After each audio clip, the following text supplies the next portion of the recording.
This is another trick that I learned whilst using, because I used the Digitech Talker, which is the exact one that Daft Punk used for, I'm pretty sure, Harder, Better, Faster, Stronger. It's in a lot of the third album too, with Prime Time of Your Life, Television Rules the Nation. To me, it's the best vocoder I've ever heard.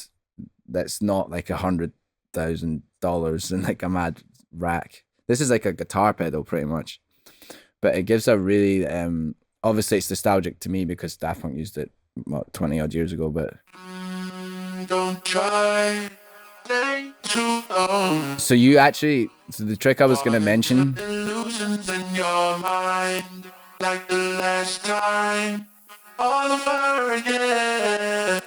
That's not that clear. So what I did was add my own voice on the top. Don't try, stay too long. So the core fundamental is the illusions in your mind, the synth, like the last time, all over again. But it's not too reliant on the sibilance of the vocoder. So I think when you layer the top part of it, it gives it the clarity, and it makes it sound a bit more modern as well. Right, 80s track. So it's kind of two vocal recordings. Yeah, yeah. There's a few takes on here. There's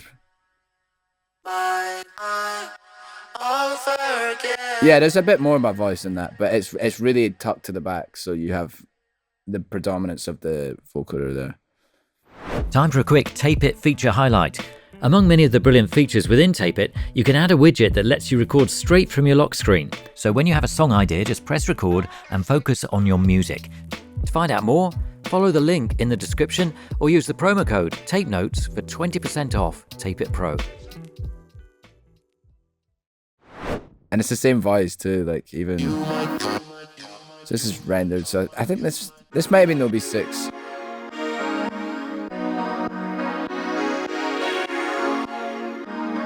And then this is the. So that's me on vocoder, but playing on the OB6.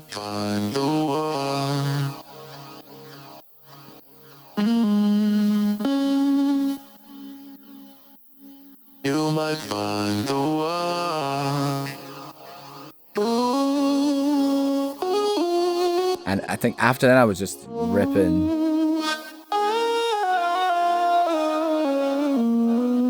You hear that delay as well, that's kind of like warbling. Same thing. And then this is like the.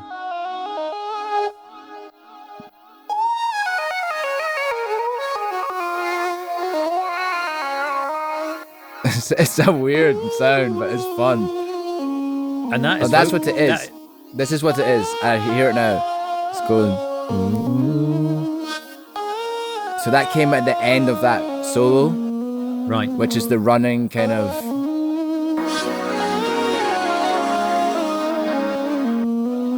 So that's like after I did all this. Right.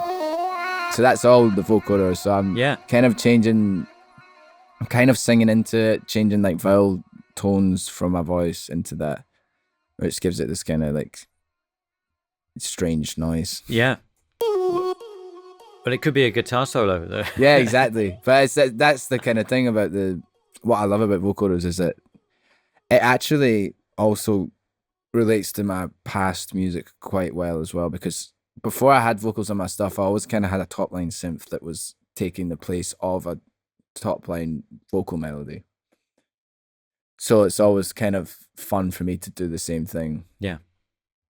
No, it's interesting when you mentioned Daft Punk a few times. So we had a Patreon question from David Simpson, who was wondering who your influences are as a producer, because he thought he could hear some Daft Punk production. Yeah, they're up top there for me. Yeah.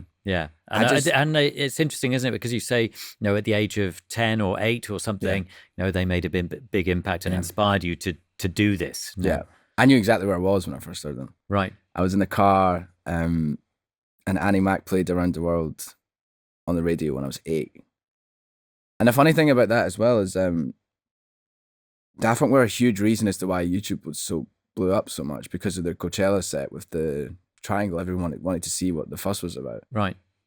So I was aware of Daft Punk and Coachella at that age, and it wasn't just like, oh, I had to look hard for it. Like they were kind of in my face after that point, even before algorithms and stuff like that, because they were a huge part of why YouTube was such an explosion.